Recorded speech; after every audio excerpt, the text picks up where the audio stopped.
What is up, Tecumseh, you flawless collection of good ideas? It is a good day for a good day. Welcome to the Tecumseh Bicentennial Podcast. My name is Benjamin J Nichols, and I'll be your host today. You can call me Benjamin, because I really do be jamming. Today, we are going to meet a remarkable human named Pandora. As you listen to our conversation, I think you'll agree with me that there is an uncommon wisdom to this young woman that is inspiring. We get to learn the answer to two truths and a lie from the Strawberry Blue Farm episode. In another installment of Bit-O History with Bob, local historian Robert Elliott tells us the story of a Tecumseh father and son who had an impact far outside our little town. Today's Bit of History with Bob also reminded me of a song I wrote for the city of Tecumseh years ago for a Memorial Day celebration. I think it's almost 20 years ago at Brookside Cemetery. The title is I'm a Soldier. I'll be sharing that with you as well. And now, onward!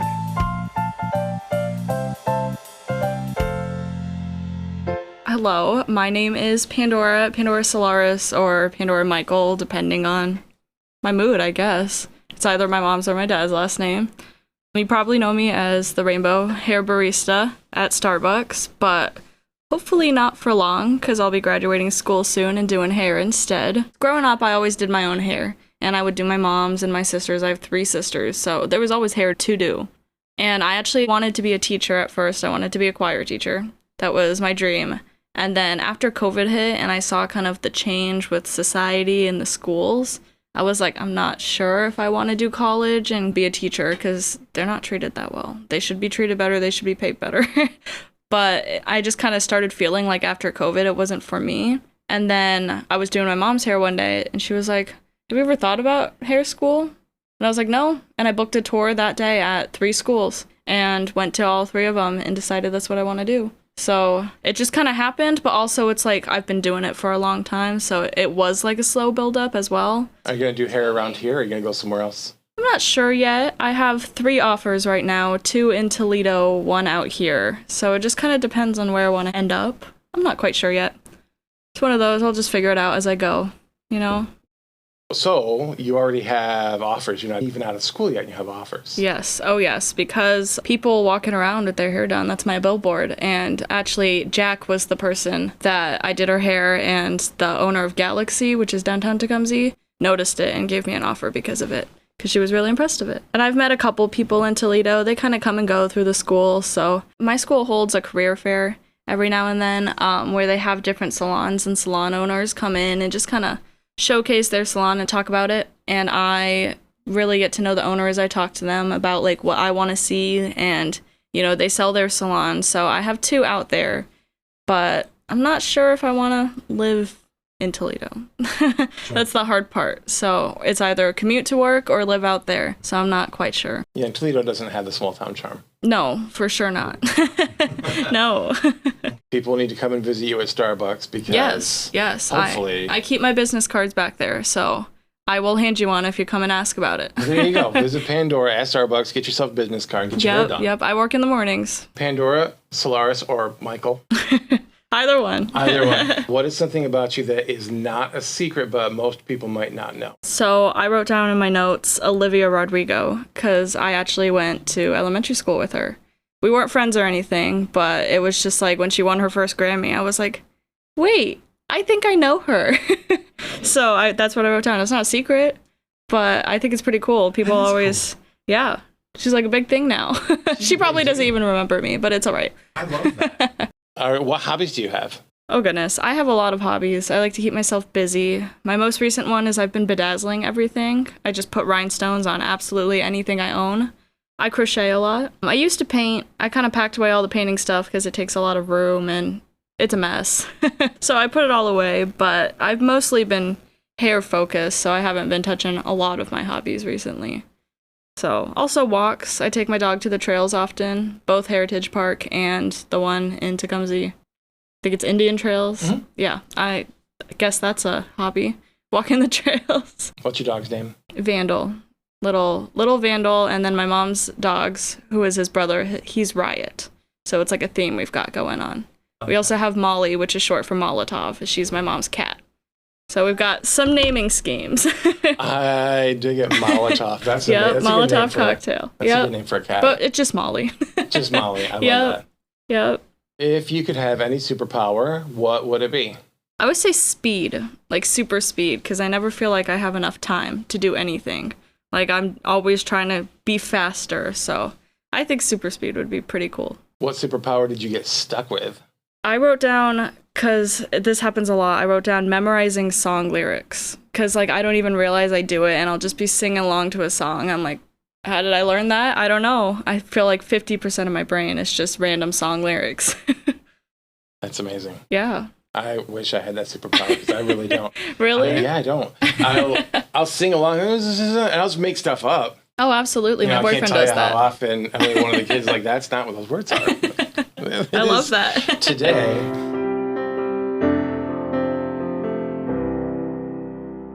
Yesterday, we spoke with Sarah Hilton of Strawberry Blue Farm, and she told us 3 interesting facts about Strawberry Blue Farm. 2 are true, 1 was a lie. The stories were about a chicken named Tim McGraw that was trained with treats like a dog, an attempted dismemberment by a skeezy piece of chicken wire, and a terrifying encounter with Nedward, the murder goat. You voted and agreed that the lie was Nedward, the murder goat. Let's see what Sarah says. This is, I need all 3 of these to be true. So, okay. Yeah. So my guess is number 2 is false. The possum. The possum didn't happen. Well, no, the possum is true. The possum is true. Yeah. Okay, so Yeah. what was the lie? Nedward. Nedward? Oh, I mean, we do have a breaks goat my named heart. Nedward, but No, and that was a good detail to add, because Yeah. you had the name. And I was like, oh, that Nedward. sounds real, because you have the name. So, because that is a great story, and I I know, I desperately want it to be true too. It's so much better than the possum, It right? really is. I know. Well done, Tecumseh. That is 2 in a row you've gotten right. Ha, good job. And now we return you to your regularly scheduled program already in progress. 2 truths and a lie. What inspires you personally? Like, really just my mood. My number 1 goal of any given point of the day is to be happy, to always be in a good mood. If when I'm in a bad mood and I'm a little grumpy, I always sit and reflect. I'm like, what is causing it and how can I fix that? So if it's money struggles, I sit and I'm like, if being happy will be to get rid of these money struggles, what can I do to budget and fix that? So really it just comes down to I want to be comfortable and happy, and that's what keeps me going, is trying to figure out what's wrong with me, you know? I feel like I want to help you with your superpower that you got stuck with, because it sounds like it's proactive happiness. Yeah, I try. That's awesome. I definitely do try. Good for you. Yeah. I like that. What do you passionately care about? Recently, it's been like animals or anything living. I donate a lot to the Humane Society. I make little blankets for them. It's just like a bunch of different things, but recently it's definitely been animals. I swerve for small animals on the road. Sorry if you drive around me. Like, I'm gonna brake, I'm gonna swerve. My dog and my cat are like everything to me. My dog's name is tattooed on my leg. So, you know, that's just kind of, I've always been a big animal person. I care about them and want to make sure every animal is happy. So what's your favorite zoo? I really like the, oh gosh, what is the name of it? The one in Lambertville, the little one. In It's like- Lambertville, is that the Indian? No, that's... Yeah, that Is one, it? like Indian, like, what is it it's called? like Indian Creek or something. Yeah. Is that right? Yeah, but I really like that one because you get like the bucket of carrots right when you walk Yeah. in. Whereas like Toledo, you have to pay like different things. I do like the Toledo Zoo, but I think I like the little smaller ones more. What is your favorite memory in or involving Tecumseh? I used to work downtown at Second Chance Consignment, and I didn't drive at the time. So I would have like a couple hours each day where I had some like downtime. So I would spend a lot of time at the library. And this particular day, my dog at the time had really bitten my sister, and it was really bad. So my mom called me and told me all of that and that we were going to surrender her. And so I ended up crying. I was just sitting outside the public library crying. And this one girl that I went to high school with, we weren't like friends or anything, but we knew each other, saw me crying and gave me French fries. Like, she just had a bag of McDonald's fries. And it was just like such a sweet, kind thing to do. It like always sticks with me. You know, it was just so random, hanging out at the library and crying, and this girl gives me French fries. So it definitely sticks with me. I love that. Yeah. That's one of my favorite memories now, too. Very good job. Yeah. Finish this sentence. I can remember when. First moving to the Midwest. We moved in February from Southern California, and just seeing the snow for the first time in my entire life was magical. And that's really it. That's like one of my favorite things about living out here is the weather. I love it. That's crazy. Like, you're the first person I've heard say that. Yeah, I was like, snow is amazing. Okay. So how long have you lived here? I've lived here since 2017. Okay, so yeah. Do you still love the snow, or? Yes and no. It's a burden sometimes having to drive in it, having to shovel, but like in the end, it's pretty. I love it. The cold, whatever, I'll bundle up, you know, but I really do love the snow. I do. Do you do any snow activities? Not really. No, I just like looking at it. Do you have any memories involving a Tecumseh business that you can share? I'm going to say one particular business. My sister's best friend's family owns Pentamere. So we used to go there a lot, and it's so funny because they never actually did. But before I'd turned 21, they always were like, "You 21 yet? I want you to try the wine." And I think that was so funny. It took them years to be like, "How old are you?" Took them a long time, but I always think that's fun. They're such nice people. You know, I love them there. Do you have any memories involving a Tecumseh Park? In high school a lot, I had a friend who lived on Shady Lane, like right down there. So we used to spend like all of our summer at the pit. We would just always go. There was always someone there to hang out with. That's really it. We just kind of spent there every day. So whether you end up going to Toledo or staying around here or going to Milan or, you know, one of those fancy places. Oh, yeah, absolutely. What are your hopes for Tecumseh? What I really like about Tecumseh is the like small town feel. Because I didn't grow up with that. I grew up in a big California valley. Like, I like that everyone knows each other. I like that everyone gets along. And I really wish it kind of stays that way. Because I feel like a lot of cities are like moving away from that. Like I feel that in Adrian kind of, where it's becoming more and more a bigger city and we have less of those small events. I really hope Tecumseh just stays close and personal, because that's what I really like about it, is like its charm. I like that too. What advice or message do you have for the people of Tecumseh 100 years from now when they're celebrating their tricentennial? Embrace that small town feel. First, like, I thought it was the weirdest thing ever. One thing when I first moved out here that I first noticed that was so weird to me, but now I'm used to, is like walking down the street, strangers will say hi and like ask how you're doing. That doesn't happen in California. They either ignore you or give you a dirty look for walking past them. And it was weird at first, but it's part of the charm and I love it. So embrace it. You know, talk to people, try and get to know your community. Don't write them off and don't be shy. Just get in there for sure. In today's Bit O' History with Bob, author and local historian Robert Elliott makes a passing reference to the book. For clarity, the book he's referring to is his own. It's titled Hometown Heroes. The back cover reads thusly, quote, "Inside this book tells about some of the brave citizens of the Tecumseh area and what they did since the city was founded in 1824. Hundreds would leave the community to defend the country through time, and many would never return. These are just a few of their heroic stories. Their contributions were many, and I hope to leave you with a sense of pride for the city we all love called Tecumseh." Unquote. Hometown Heroes was printed by Digipod? I'm not sure how to pronounce that. Somebody let me know. So write in and tell me, how do we pronounce Digipod or Digipod? You can get copies at the Historical Museum or from Bob himself. Harry Hamill and Jack Hamill. Harry's comes to Tecumseh. I mean, he serves in the National Guard.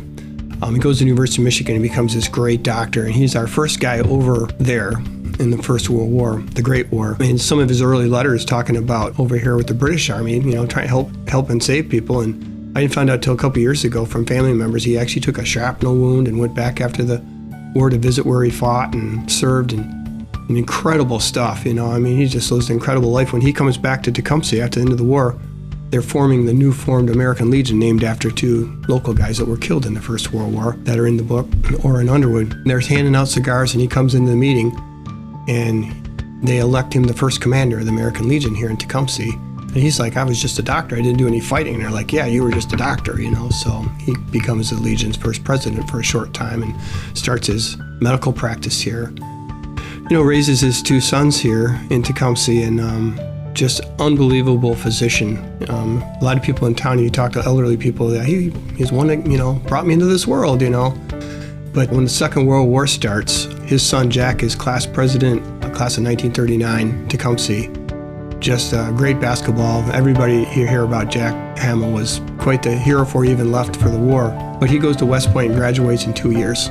Never to be done before. Graduates in West Point, becomes a fighter pilot, goes to flight training school, becomes a fighter pilot. Dr. Hamill teaches a little bit at the University of Michigan combat medicine. Imagine what he knew to help teach doctors combat medicine. But Jack ends up over in China in difficult fighting over the Japanese had pretty much overran everything. The Chinese are kind of waste policy, burn and run policy, and if you ever read anything about Nanking or any of the horrors that went on over there, but Americans over there are just amazing what they did. Even before the war broke out, America's over there fighting, fighter pilots and just incredible stuff, but he gets shot down right before the war ends.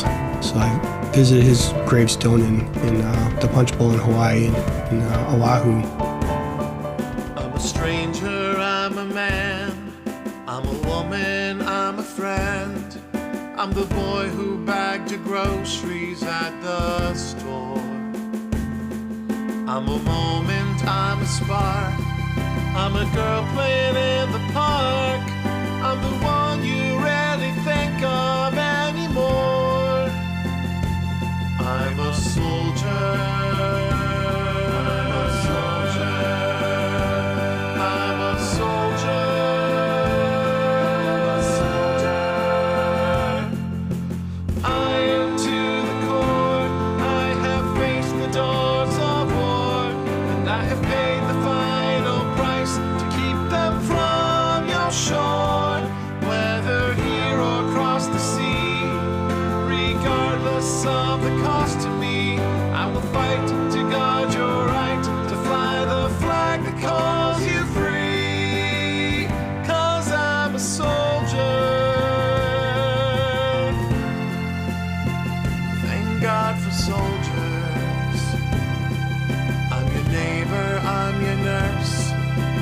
Best friend, I'm your worst. I'm the one whose breath was taken when you smiled. I'm your father, I'm your son, I'm your daughter, I'm your mom. I'm the grandpa you looked up to as a child. I'm a soldier.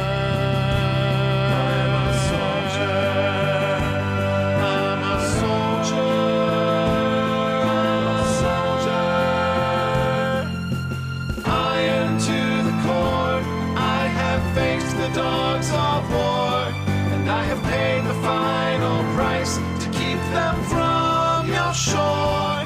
Whether here or across the sea, regardless of the cost to me, I will fight to guard your right to fly the flag that calls you free. 'Cause I'm a soldier.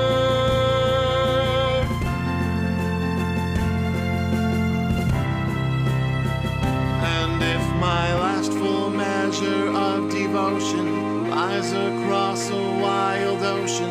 All I ask is that you say with pride, here's a soldier who believed in my right to liberty, and for that right for me, this soldier died, this soldier died.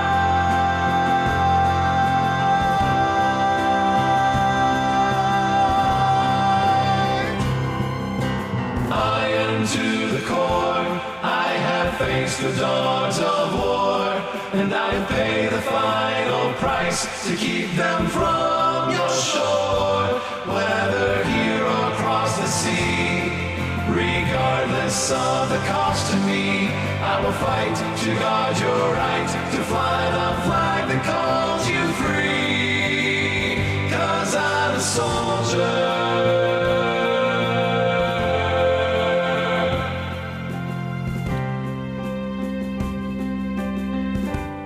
keeps going on. His dad ends up over in England and France building hospitals, working in combat medicine to save lives. But as a teacher at the University of Michigan, you imagine all those doctors he trained combat medicine, how many lives they saved. He dies early too. He dies fairly early too, but I mean, those are two of the biggest heroes in town as far as I'm concerned. Not just, what they did for town and being, helping your students out. I mean, imagine being a class president and some of the stuff he did, but going off to war, graduating West Point in 2 years, never to be done before. And his father, my gosh, just huge stuff. I can't imagine, somebody that actually had been in combat that could teach that kind of medicine to other doctors, that how important that is. Doctors, what you learn, in dealing with delivering babies and minor surgeries and stuff like that, but how do you take a piece of shrapnel out of somebody, or .30 caliber, or bullet out of somebody, or, patch up multiple veins, and oh my gosh, and he had done that. So, yeah, that's... I always mention him no matter what I go through that cemetery. I always walk by his headstone.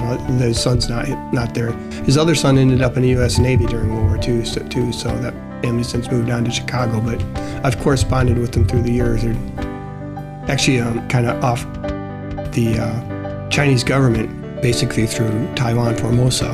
And there's a monument to all those Americans that died to defend China. And Jack is not on that monument. And Jerry Halen, Coast Guard commander in the day, great guy. He's got a friend, and they're going to put him on the monument probably before the year's over. Probably going to come to Tecumseh and thank the people at Tecumseh for giving them our native son,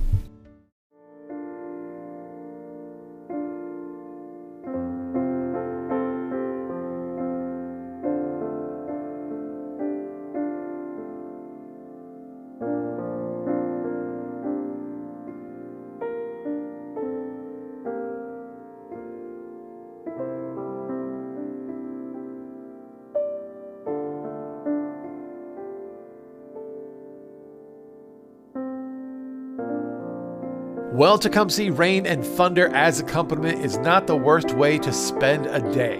The day is lovely, and so are you. Tune in tomorrow when we talk with Jim Lincoln of the Tecumseh Herald. Okay,